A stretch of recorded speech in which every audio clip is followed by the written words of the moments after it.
Welcome.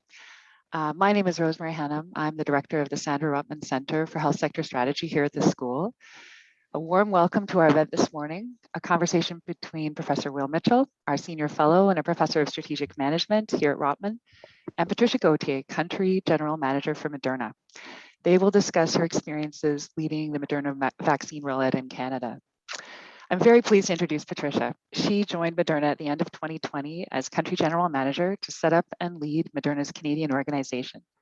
Her responsibilities include leading the delivery of Moderna's COVID-19 pandemic response, building a strong foundation for the innovative biotechnology company in Canada to bring its pipeline of mRNA therapeutics and vaccines to the country, as well as creating a solid footprint within the life sciences ecosystem.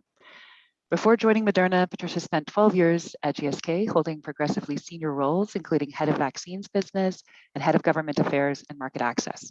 She is also a member of our center's Healthcare and Life Sciences Advisory Board. Today's session is the first of 5 in our seminar series, Learning from COVID-19, Leadership from the Private Sector. Each event in the series explores lessons from our experience with COVID related to the role of management, specifically collaboration and integration, business, and the private sector generally.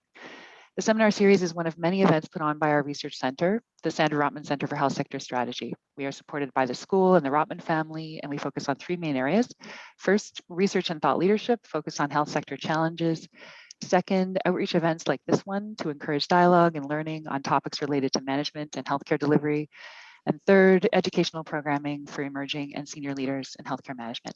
One of our newest programs is the Global Executive MBA for Healthcare and Life Sciences, designed for working professionals in mid to senior positions in healthcare and life sciences organizations and businesses. It's a full MBA customized for the health sector with a global focus. Our 4th cohort started last week, and we are now recruiting for the fall of 2022. So now with that, over to you, Will, to kick off our program. Everyone, please feel free to place your comments and questions in the chat, and we will do our best to address your queries as we go. Over to you, Will. Hey, thanks, Rosemary. And well, again, welcome to you all. And Rosemary mentioned our Global Executive MBA in Healthcare and Life Sciences, the GEMA HLS. And I see several names of several of our students in the participant list, the attendee list. It's great to have you here, folks. Just as it's great to have people from all our programs. I see people I recognize from many of our programs, full-time MBA, morning and evening MBA, and others. Patricia, welcome to this call. Thank you so much for making time to talk with us. I know how crazy your life is, and I really appreciate your taking time to really tell us what you've been learning and what you've been doing over the last. Have you lost track of how long it is since we kicked this off? It seems like a blur, but first of all, thank you so much for having me with all of you this morning. It's a real pleasure to be here and have a conversation with you, Professor Mitchell. Great, thank you. So let me start with the first question, and then sort of we can build on this. Moderna has had an amazing impact, right? I mean, with your mRNA vaccine, you've essentially become the global standard for successful impact. I mean, there's multiple other vaccines from North America, from Russia, from China, and elsewhere that are really valuable. But the Moderna vaccine is testing out as being at least moderately better than pretty much anything else, according to at least the studies I've seen. The gold standard in terms of the impact you've had, and you're having an impact globally, and you're certainly having a big impact in this country. And I think about the impact in this country, it's really broad-based. I mean, you're the folks who got up into the north, you're the folks who got up into rural communities around the country. And it's not an overstatement to say that people are alive today because of the vaccine that has reached out across Canada. So it just, stunning success. And coupled with that, at the same time as figuring out how to manage getting the vaccine to the far reaches of this country, and we've got lots of far reaches, you've also been building a business globally, and building a business in this country. I mean, it was an R&D company, and now all of a sudden it's a commercial company at the same time as you're under incredible pressure to roll this out in country by country. So I guess the broad question here is, what have you learned? What have you learned about how to roll out in a really challenging time? And what have you learned how to, in the process of building a business that allows you to do that? That's a very big question. And I've learned more in the past 11 months now since I joined than I think I had learned in the past, 5 years or in my career. And I think, I was on a trajectory where I was learning a lot and always taking on new challenges. So it's not, it's been a bit of a ride. In terms of, so there are a lot, like maybe themes in terms of learning. So maybe let me touch on three themes. The first one, and you alluded to that, is we've been, sometimes we say we've been building a plane while we're flying it. I have to say it has felt more like building a rocket ship while we're launching it. And this, on many fronts. I started last year, November 30th. I was the first Canadian employee for the Canadian affiliate. My first day in the job, I was already interviewing for new roles we needed to recruit for. And, the first 23 days were like, we need to get doses to the country. We need to work with NMR, FedEx, get a distribution establishment license, like things that usually, as a general manager, you don't need to get into the weeds. You have a team to do. But we were there rolling up our sleeves and making sure that doses would arrive in Canada, that we would get Health Canada approval for these doses. And again, like that was not me. That was like a small, mighty global team and a lot of like Canadian partners who made that possible. So I think the theme here, and we can, dig deeper into it, but it's like really building an organization while we need to deliver on really big milestones. And when I was recruiting and I was telling people like nothing exists, just come on board, we're going to build it together. I don't think people realize what that meant. To give you examples, like my first few paychecks were not even paychecks. I was paid by wire transfer because there was no bank account in Canada. Like that's just how, bare minimum we were. There was no processes. So when the team was starting to come on board and how do we do this? I was like, I don't know. You figure it out. You pave the way forward. And then on supply chain, we didn't have a supply chain, a commercial supply chain. We did not have a commercial supply chain, period, globally. In the US, we had a supply chain that was meant for clinical trials, so manufacturing products to test in the clinic.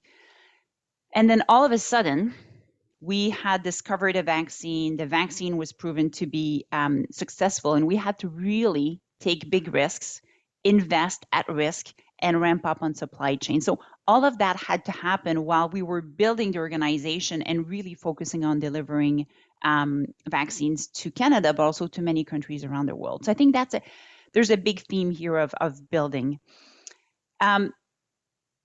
The scrutiny or the pressure we were under while building was also quite phenomenal in terms of learnings and challenges to overcome.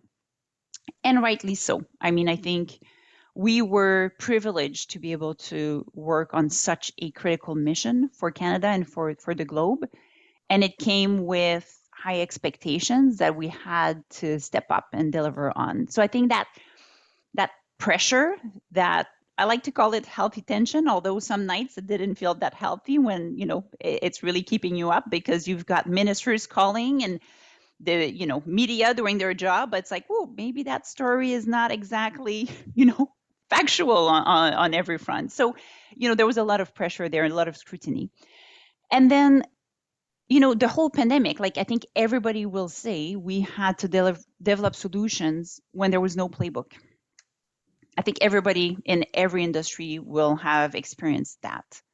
I think when you're building an organization, delivering or part of the solution to the pandemic, that need to find solutions without a playbook is even more there. And I think that's where we had to really closely work with stakeholders, both on the public side and the government side, and then on the private side to find new solutions that did not exist and turn every stone to find new ways of doing things. I think there's a lot there that clearly we've learned from. And maybe I'll close on saying that I think we've proven that sometimes the impossible can be possible. When the pandemic started, everybody was forecasting we would have a vaccine in 2 to 3 years. And I think that was a good forecast based on what we knew at the time. Companies like Moderna is a pure play mRNA company, pure play R&D organization. that has been working on mRNA vaccines for 10 years or mRNA technologies for 10 years. And we were the first company to have a mRNA vaccine in the clinic about 6 years ago. And we learned a lot while doing that, which really set us up for success when the pandemic hit and we decided to develop a vaccine. We thought we had learned enough that we could take what we had done in past and really focus on developing a vaccine, which not even a year after the pandemic was declared, we had a vaccine that was approved. And to me, that's like tremendous success by the R&D team and the global team and partners around the world, like regulatory agencies, clinical trial participants. But it's also a learning around, I hope we don't wait for the next global crisis as a catalyst for change and really leapfrog transformation. I mean, most of the transformation happens by increments, and I think that's a really good model. But once in a while, you're faced with an opportunity to really leapfrog transformation, and I think we've proven we can do that. I really hope that the learning here is that we don't need another crisis to do it again, and that we always challenge ourselves to think of other ways and better ways. Yeah, that's a great opening. Let me pick up on two aspects of that and sort of in sequence. And I'd like to, the second one, I'd like to go to the leapfrog point about some more ideas about that. Before I do that, can I dig into a little bit of the sort of the combination of the vision of Moderna Canada and Moderna generally, and the details of getting it done day to day?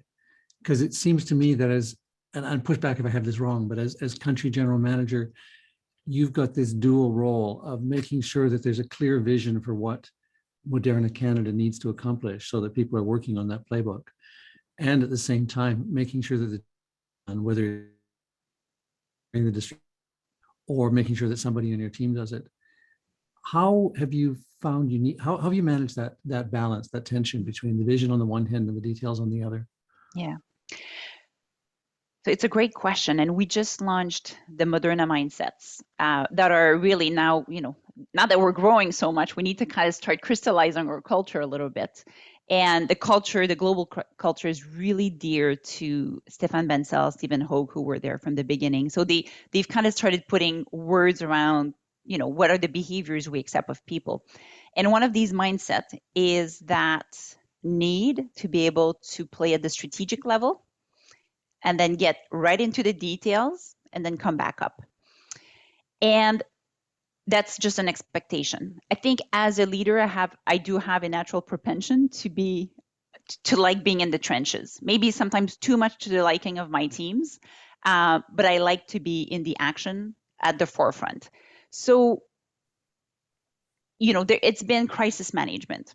It's been crisis management for the past 11 months. And I do now feel like we're turning the corner and we'll go into more like of that building phase. But while we were still managing the crisis, I did have to set up that vision for Canada at minimum, and then aligning with the global vision as well. And I think there are two angles here. There's one piece that is around what is the minimum viable product? What's the MVP? And we're using that concept a ton to not wait for the perfect thing to launch, but start with the minimum viable product and then build upon it, quickly improve, check and adjust. So for me, from a vision perspective, from a strategic perspective, it was like, what do we need? And, it was a lot in my head. When I started having a team, I started needing to build with them.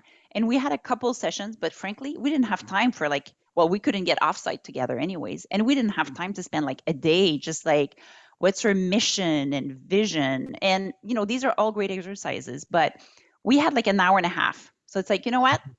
Three things that are important for you. Round table, let's go.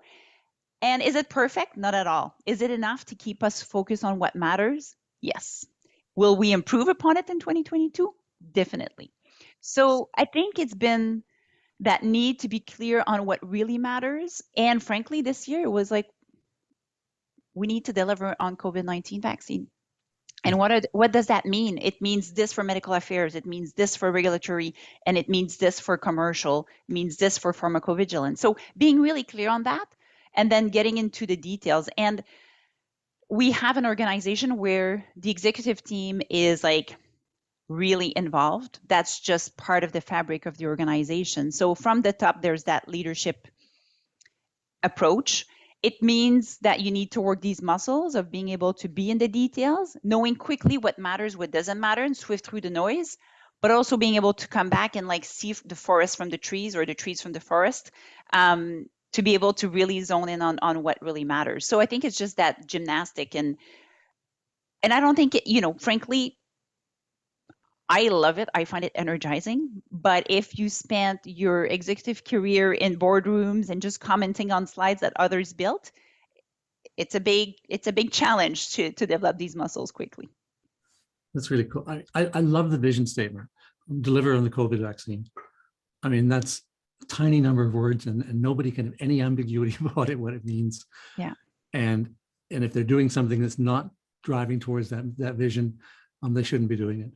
Yeah, we don't have a second chance. Like, Yeah. if we don't get that right, what we do after will be impacted by it. So it was like really clear focus, and it's still the focus for right now, and we had a meeting yesterday with Stefan Bensel, who was like, guys, like the booster's coming, and he was speaking to the GMs. He was like, the booster's coming, that's like number one. And I know you guys are all working on other cool projects, but like priorities here. So that focus is very much there throughout the organization. I know several, I have to make this comment, several of the attendees are my students. And all of you have heard me say that if you have both a vision statement and a mission statement, you're just confusing things, because nobody can remember which is which, and nobody can remember either of them. I really love one crisp statement: deliver on the COVID vaccine. There's just zero ambiguity. So related to, what was your thinking as you built a team to deliver on that mission? Sorry, you broke a little bit. What was your vision, and how did you go about building a team, recruiting of people that would not get bogged down in tangentials and would be committed to working together to really drive towards that one point? So, and frankly, like very humbly, at the beginning, I didn't know what I didn't know, because like day one, I was doing interviews and you don't really understand fully what you've gotten yourself into. Quickly, I realized what we needed. So when I look for hiring, the agility is critical. The ability to work in ambiguity, paramount. And it's a double whammy here on ambiguity. COVID-19 overall has been anything but ambiguous, because you think you figure it out and then whoops, something changes, new data comes out, the epidemiology changes, there's a new variant of concern, you need to pivot all the time. So that ability to run in ambiguity, paramount.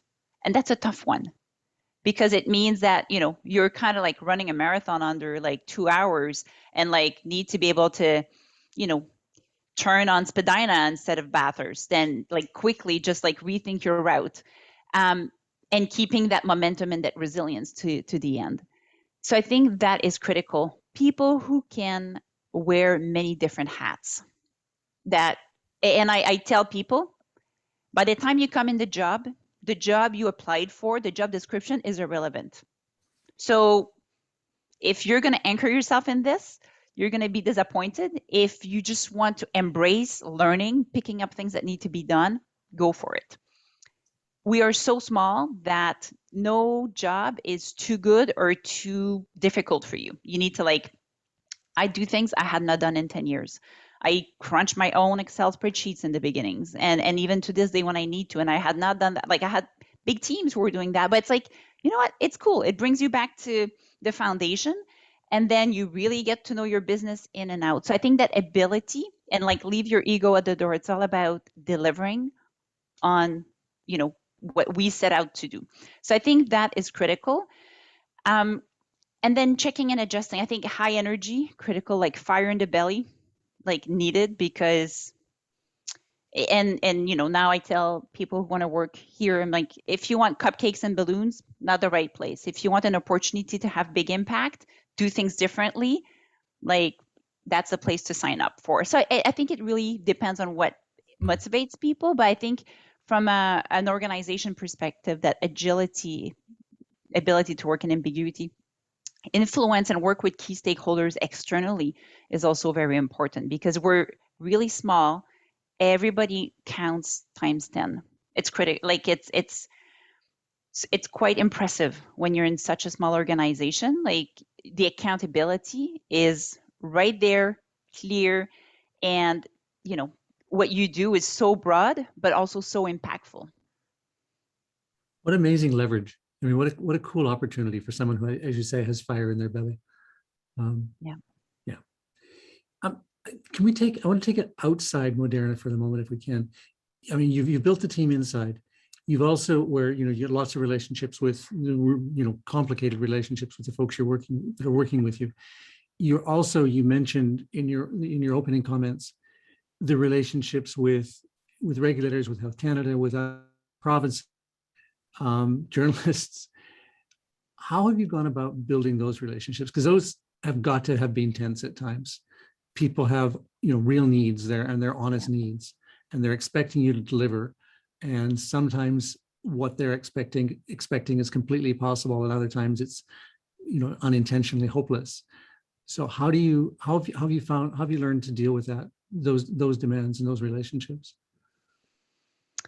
So I think there are two angles here, and there's the how, kind of the personal approach to that, but there's also kind of like what's critical in building these collaborations. So I'll start on the second point and I'll come back on the how. I mean, we've had to collaborate because, again, so small and frankly, challenges. Like every company, I'm sure my colleagues at Pfizer would say the same thing. Like it was too big of a challenge for anybody to deliver alone on this. So when I think back about what have been the key success factors of collaboration, it comes down to a few things. And I've seen collaboration taken to an absolute next level over the past year because we had to. And I do hope we continue that way and we don't go back to old ways of collaborating or non-collaboration. We were all focused on the same goal. We didn't have to have a vision statement exercise with the government of Canada or the Ontario province or Quebec or any other stakeholders. Everybody was like laser focused on fighting the pandemic. When you are all focused on a same objective or all going in the same direction, then you focus on solutions. Then you're really focusing on solutions. So we're all kind of walking on the same path. You may walk more on the right, more on the left, take a little bit of a detour and go and pick up flowers, but you're all walking in the same direction. And to me, that was really important. The solution-oriented approach was critical because, again, no one had a playbook, and everybody had to really think differently about things, meaning like turn every stone and really look at things differently. And I'll give you a specific example of that. Supply was challenging. I mean, we're in a global pandemic. We're ramping up on supply chain, which one of the key learning is I should have done more education or sharing what it really meant, ramping up on supply chain. But as we were trying to close our objective for Q2, and we had already shared with Canada that it would be hard to achieve our objectives for Q2 deliveries, I really started challenging the US supply chain so that the plan was like Canada would move to the US supply chain later in the year.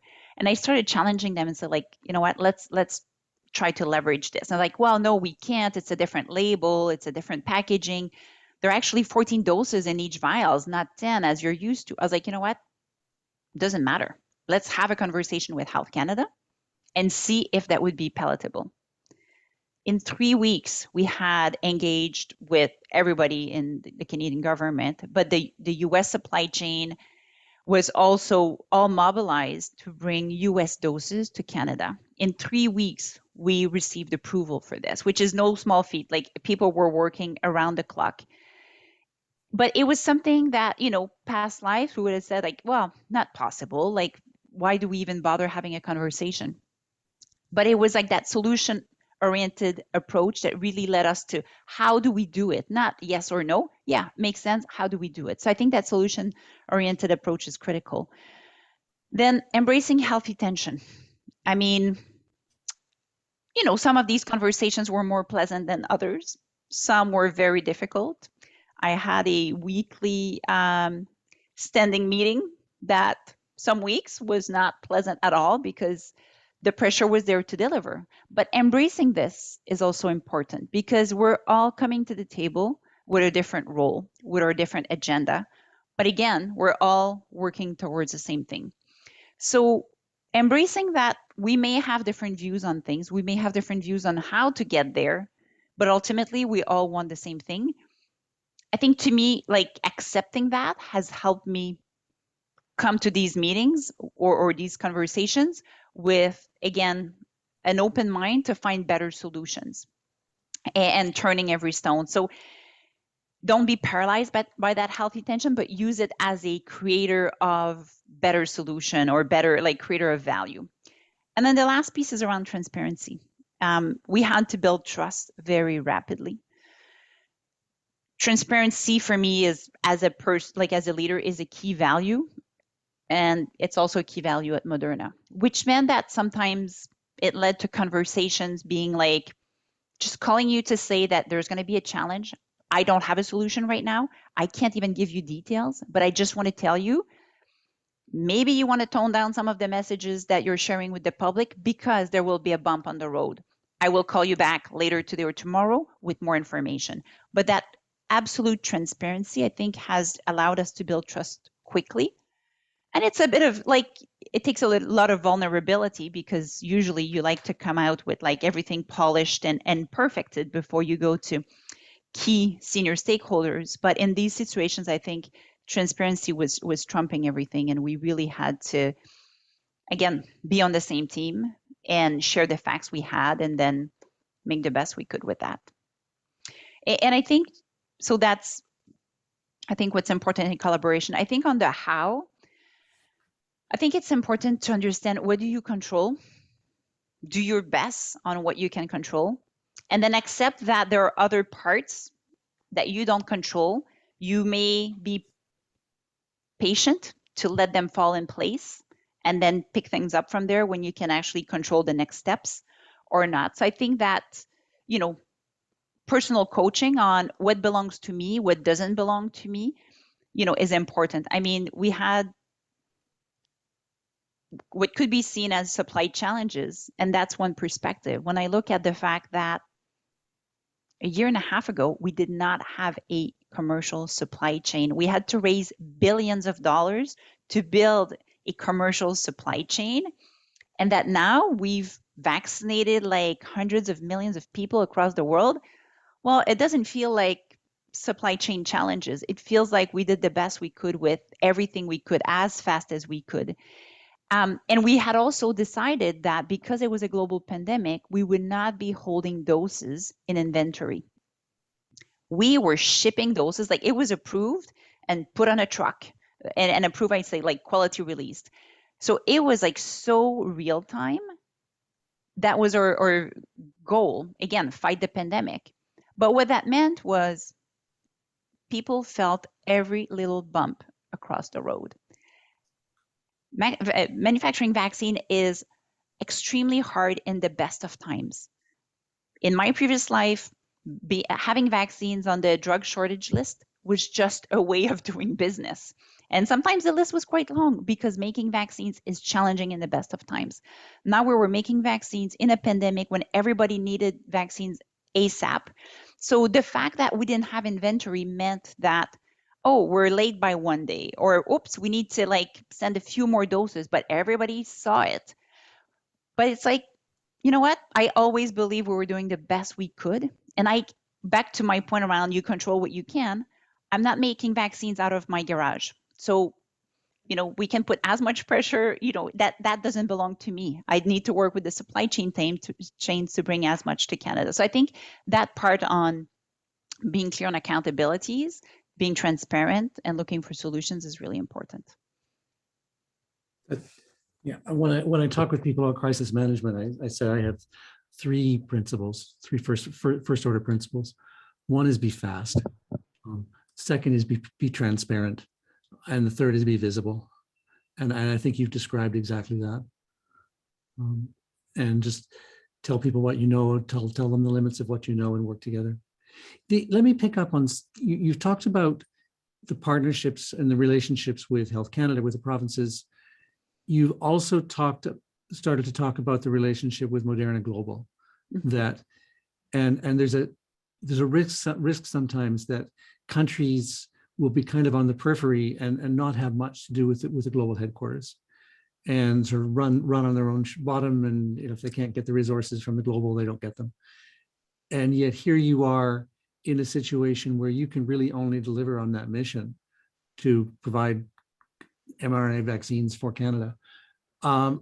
If you work really closely with Moderna Global in the supply chain and throughout the company, how have you been in what some people will view as kind of a small peripheral secondary country that they might not pay attention to? And so how have you managed to get the face time that you need to succeed? So Canada was one of the very first affiliate that was built. So from the get-go, I mean, and that's not by chance. The Canadian government took a chance on Moderna. The Canadian government purchased had an advance purchase agreement with Moderna back in the summer of 2020, and that went a very long way in building that strategic relationship with Canada. And our CEO was clear that we would be building affiliates across the world, but he was also very clear that there are some markets that had put their faith in Moderna that were strategic and where we wanted to start. And if I think, there are several, but Switzerland and Canada were first out of the gate. Our headquarter in Europe is in Switzerland. Canada was the first affiliate outside of a regional center. And day 13 on the job, I was presenting to Stefan Bensel the plan for Canada, which, back to your comment earlier around strategic and execution, I had 5 slides. 3 of them were on like day to day to get to delivery of doses in Canada. And the 2 other slides were around like vision for Canada. We need to fight the pandemic. And there's a really great life science ecosystem in Canada. We need to make sure that Moderna has a place there and that we collaborate on that. And hey, what about maybe thinking about pandemic preparedness in Canada or manufacturing? So day 13 on the job. So Stefan was already kind of like, very much aware of what could be in Canada. Throughout the past several months, it's been a lot around building relationships and taking that time to work together on solutions and coming to the table with proposals. That's another piece. We're so small, you can't just come with questions and like brilliant questions. It's like, no, you bring it. Now my guidance to my team is like, you bring a question, you bring the beginning of an answer, because there's just too few of us and no one has time to think about your problem. And I think really building these relationships has been critical. And making sure that, you ask for what you need, but you also lean in to support them. It's not, and so that's one piece. I've always been the biggest advocate for Canada, and my global teams, I think, would attest to that. But at the same time, you can't just push for your country. You need to push for your country in context of a global organization. And you need to be able to give and take. And sometimes it meant like, you know what? Some countries need more doses right now. Let's shift by a couple of days so that we can prioritize a place where there is maybe an increasing need. So I think it's that true collaboration. I think the same principles apply internally. In addition, I've always made sure that I was looped into these critical strategic forums globally. So speaking with the SVP of our franchise for COVID later today, like we have a really strong relationship. I'm on all the global franchise team meetings. And, sometimes you sit there and it's like, whew, I have so many other things to do. But at the same time, it's critical to be there to get the information, get the context, but also to be able to shape things. And shape things not only for your country, but shape things because you're building an organization globally together. So I think to me, that's always been a priority. And again, like you need to go and lean in and participate so that it really has that impact. That's really good to hear. Um, it's the combination of the personal drive to make sure you're connected and the receptivity of the global company to accept that drive and work with that drive. Can we go back to your leapfrog point around how do we take some of the learnings from this and be less likely to be blindsided the next time something happens? And one point of view would be, well, it's not possible. These things are stochastic. We're going to hit with something, and then we'll just have to figure out how to react. But as you said, if we can at least get the basic building blocks down, we can react faster. And so, what are some of the basic building blocks to position ourselves for a faster, broader-based response to the next crisis? So maybe I'll start just in general, and then I can talk about maybe kind of pandemic preparedness a little bit after. But and Professor Mitchell, I'd love to hear you on that actually, because that's what you do with teaching students. But I think to me we need to build capabilities so that people, like, the way of being is just innovating and never being comfortable with the status quo, or always looking for ways to improve. And I think to me that comes from critical thinking, being able to quickly assess what matters, what doesn't matter, where's the risk, where's the opportunity, and really think through things. So it's not about learning by heart, it's about that ability to think strategically and critically about issues. It's the ability also to just be agile and try things and fail fast. And I think that's an overused word, but try something, learn from it, go right, go left, but at least you started something. So I think we need to have, a really strong foundation of people who can do that. And I think we do. I mean, we have like a lot of entrepreneurs and tech companies, and I work with your teams on the Creative Destruction Lab. Like, that's what you see in these people. It's like, but how do we make that more permanent in all the different spheres of the Canadian or the global business system? Because you have it in entrepreneurs, but how do you weave that into government structures, into more academic centers that have their own set ways? So I think that's one. I hope that we take the past 18 months and really think about what are the processes we have that really are not necessary or slow us down, and what are the new ones that are more agile, nimble, we need to put in place. And I would say that what we need is not processes. It's like, what are the key guiding principles? What are the 3 guiding principles you need? What's the sandbox? And then go forward. Because if we want to be able to innovate quickly and do things differently, and we're using an archaic framework, then there's going to be tension, and I'm not sure it's going to be healthy. So I don't think it's going to enable us for that. I think we leapfrog on transformation, but I think we can't lose sight of the importance of incremental transformation, because most of the transformations are incremental. It's all about process improvement, product improvement, and you take it from there. I mean, the first iPhone didn't land like this. It was something in the making. The first mRNA vaccine took 10 years to build. So, I think that process is also important. But how do we foster more of that? And then if I think more specifically about pandemic preparedness, we're working right now with Health Canada. Health Canada has put out a request for comments on how do we modernize the Health Canada processes for pandemic preparedness, but also for medicines approval. So I think there are ways for Canada to remain very agile and competitive globally. And to me, that goes from, we had a rolling submission process. Let's embed that, and let's even expand that to other areas such as distribution, establishment license, and such things. Clinical trials. We don't have, a one-stop shop. You still need to have different ethics committees. How do we create this so that, and that would be helpful for companies that want to come here, but it would be helpful for the Canadian ecosystem, because then you become more easy to work with, and then you can attract more. So, these are like small things that I think we really need to embed be more ready.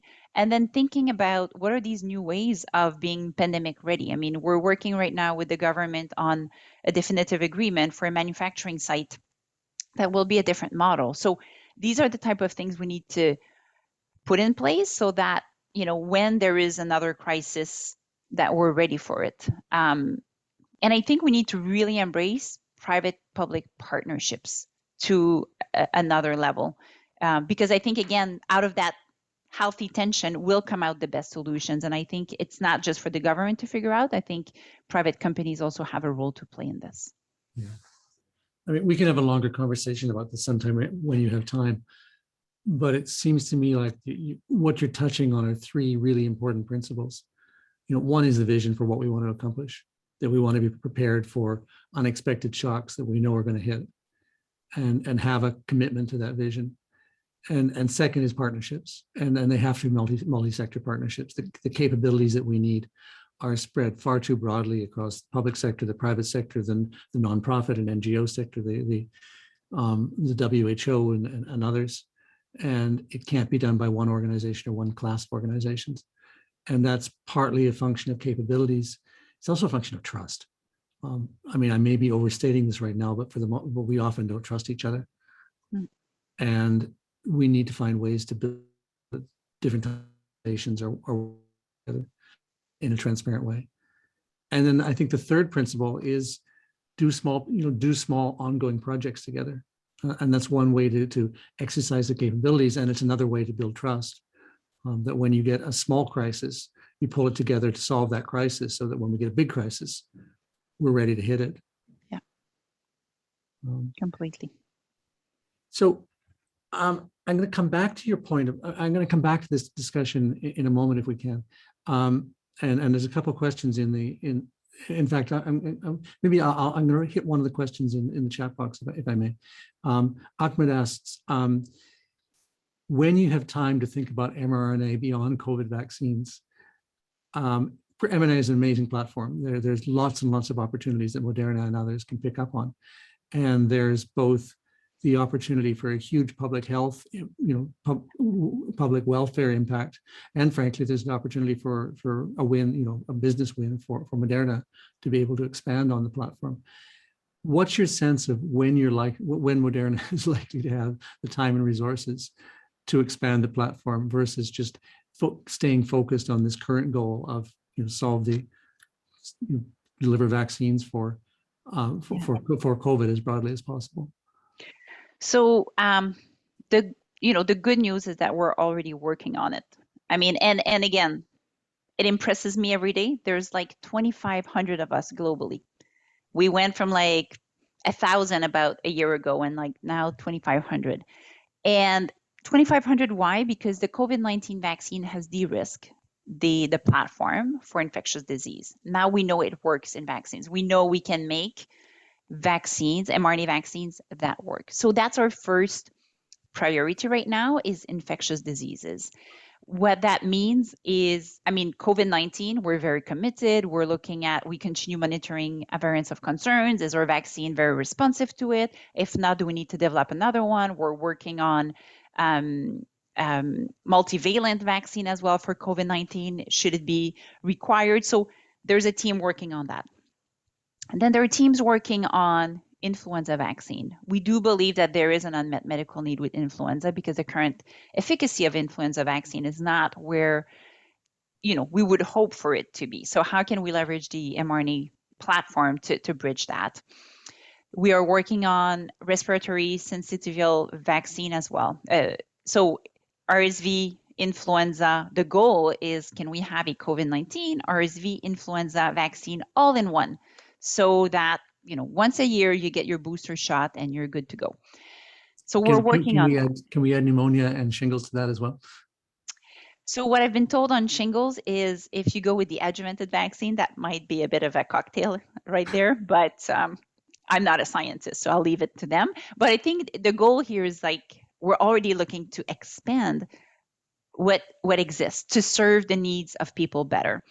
We're working on an HIV vaccine that just started the clinic this year. Zika, we have a cytomegalovirus vaccine that is starting in phase 3 right now that we're hoping to launch in 2025. So vaccine is really right now a big focus. In addition to that, our pipeline includes programs in oncology, in autoimmune disease, in cardiovascular disease, and in rare diseases. So we're working on different modalities and therapeutic areas. Oncology, rare disease is already in the clinic. So again, I think we have 37 programs right now and 22 in the clinic. Like, that's phenomenal. Seriously, nothing moves at a different pace than urgency and fast speed at Moderna. So it's, but at the same time, when you need to do things really well, because there's a lot of rigor that goes into it. But we're running things in parallel. We're taking well-informed risks to just move things faster. So we're hoping that by 2025 we should have hopefully a few vaccines. Don't quote me on that, but give us maybe 5 years, but the pipeline will really start coming to fruition. That's brilliant. I mean, to hear about. I'm going to raise a sensitive question, and pick up on it to the extent you want to, and shuffle it aside to the extent you want to. But Moderna has been criticized, in the New York Times and elsewhere for not being sensitive enough to the needs of lower and middle income countries, to giving too much priority to higher income countries. And I have some data that suggests that's probably wrong, but I'm curious about, and this is largely beyond your remit, because this is Moderna Global rather than Moderna Canada. And we have the luxury of being a higher income country with some low income regions. What's to the extent you're able to talk about it, what's your sense of Moderna's sort of global positioning for getting as broad a base access to its vaccines as possible? Yeah. So, context here is, again, global pandemic. Countries had agreements, and we needed to fulfill that. What we are doing right now, and we started doing months and months ago, is investing heavily in our supply chain so that next year we can actually produce up to 2+ billion doses of vaccines. If you take the OECD countries, they need 1 billion doses of vaccines. So the incremental investment we're making on the supply chain to produce 2 billion more is really for the lower income countries. So that's one piece. And that's significant investment in terms of ramping up our supply chain. We also have an agreement with COVAX for 500 million doses that started being delivered, I think, this month, and will continue being delivered throughout 2022. And this is all for low-income countries. We are also supporting donations through various governments that have more supply than what they need. So we're supporting donations across the world of our mRNA COVID-19 vaccine. We recently announced that we're going to build a mRNA manufacturing facility in Africa to make up to 500 million doses per year for the African continent or lower income countries. So I think there are a lot of different steps that are being taken. I can tell you that at the executive level, this is a top priority, and this is really important to who we are and our vision. Social responsibility is really important, and broad access is part of our values and strategic imperatives. We also have a tiered pricing framework for different markets. So I think, again, they're supporting and making sure that we align to the needs and the means of different markets. So I think there's a lot of actions that are being taken. Again, going back to launching a rocket ship in a pandemic and building all at the same time, it might be a bit of a function of what we're reading in the news, but I can assure that there are steps being taken, and definitely the intent is for access to be as broad as possible. Thank you. That's good to hear. In terms of data, I'm tracking, among other things, I'm tracking the approvals of vaccines in different countries around the world. And in April, when I looked at it, Moderna was approved in 40 countries. Last week, it's approved in 85, and a lot of those are lower and middle income countries. So there's there's active movement towards that. And that's more approvals than the Chinese companies. It's more approvals than Gamaleya from Russia, Sputnik. It's more approvals than Johnson & Johnson, actually. It's not as many as Pfizer, but at Pfizer's, I think it was at 113.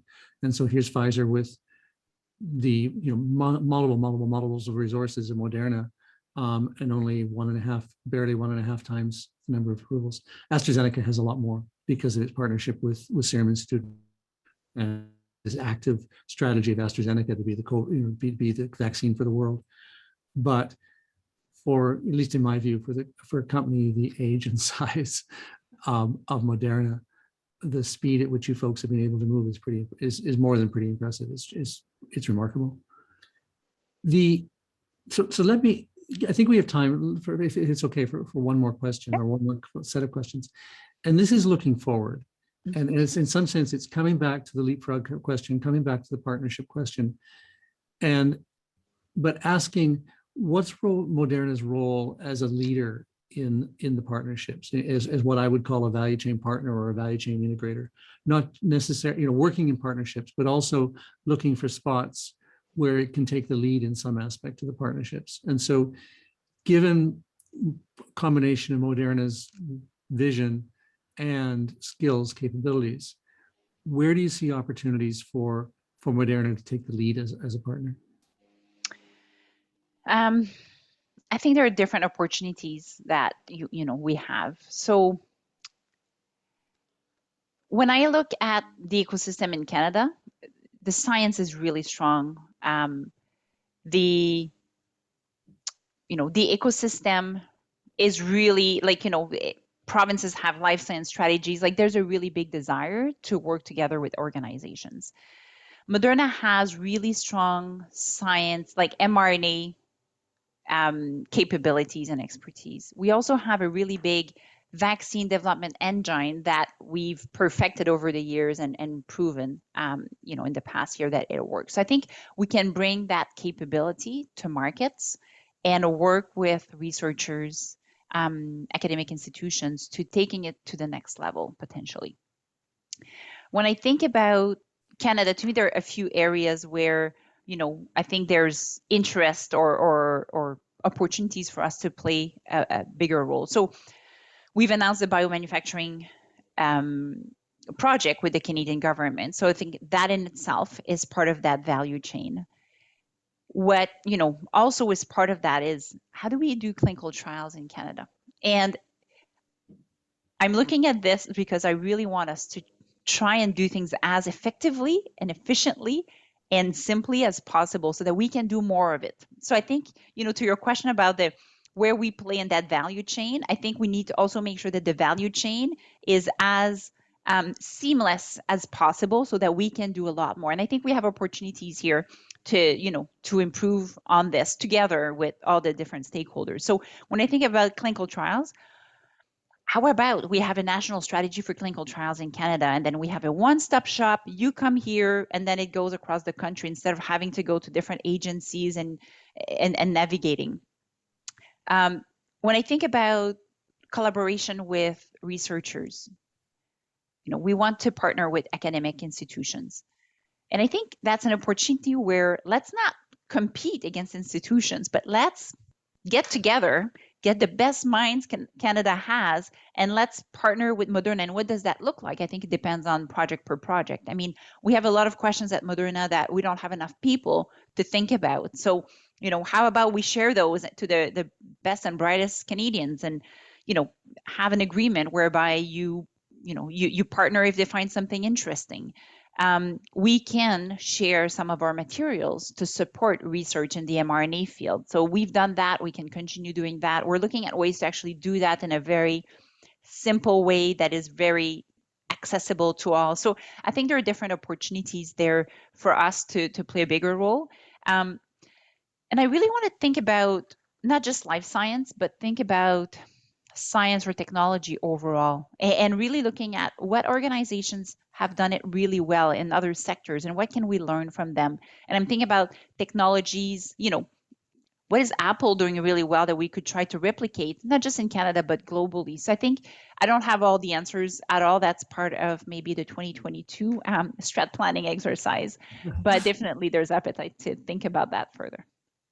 That's really cool. I mean, and you've touched on some really logical, call them upstream skills, capabilities that Moderna brings to the party.